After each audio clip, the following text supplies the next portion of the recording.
وعلیکم السلام.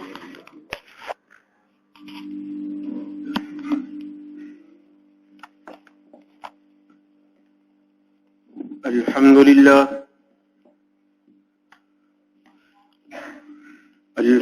لله حمدا كثيرا كما أمر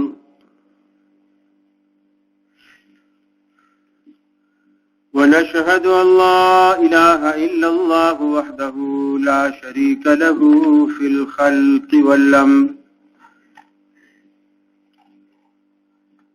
ونشهد أن سيدنا وسندنا محمدا عبده ورسوله المبعوث إلى الأسود والأحمر لتتميم مكارم الأخلاق لا يخلق نبي ولا رسول بعده ولا أمة بعد أمته ولا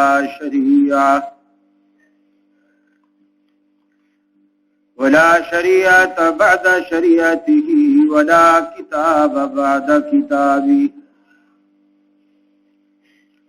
وصلى الله تعالى عليه وعلى آله وصحابه الذين هم خلاصة العرب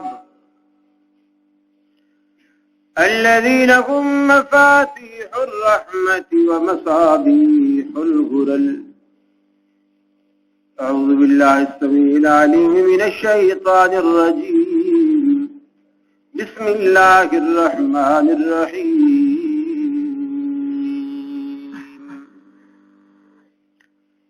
يا أيها الناس ضرب مثل فاستمعوا له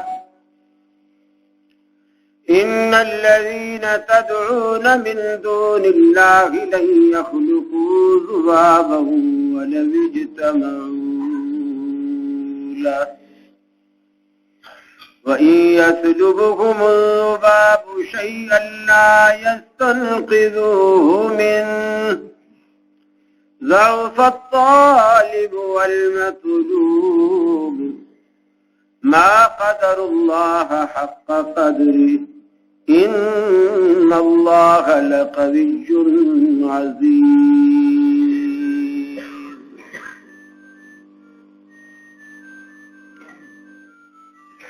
یہ مقصد ہے کہ دنیا سے جہالت دور ہو جائے، کلام اللہ سے مومن کا دل پر نور ہو جائے. یا الہی جب تک کہ میرے جسم میں جا رہے تجھ پہ صدقے تیرے محبوب پہ قربان رہے. میں رہوں یا نہ رہوں پر دل کی ہے یہ دعا، دین احمد اور عزت قرآن رہے. واجب الاحترام حضرت ڈاکٹر عبدالحفیظ سمو صاحب حفظہ اللہ، دیگر علماء کرام اور بدین کے معزز حاضرین، ہم توحید کانفرنس کے عنوان سے آج یہاں جمع ہیں. آپ کی حاضری سے آپ کی محبت اچھی طرح جھلک رہی ہے، جس طرح ڈاکٹر صاحب فرما رہے تھے. اور سچی بات ہے کہ میرے بھی آپ کے لیے یہی جذبات ہیں، اور اس میں کوئی شک نہیں کہ ہماری یہ باہمی محبت صرف توحید و سنت کی بنیاد پر ہے، اور یہی مضبوط بنیاد ہے جس سے رشتے پنپتے ہیں، سنورتے ہیں، مضبوط ہوتے ہیں اور سدا رہتے ہیں انشاءاللہ.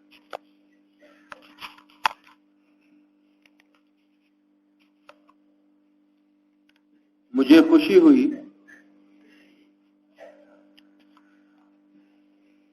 جن خیالات کا اظہار ڈاکٹر صاحب نے کیا. بہرحال مجھے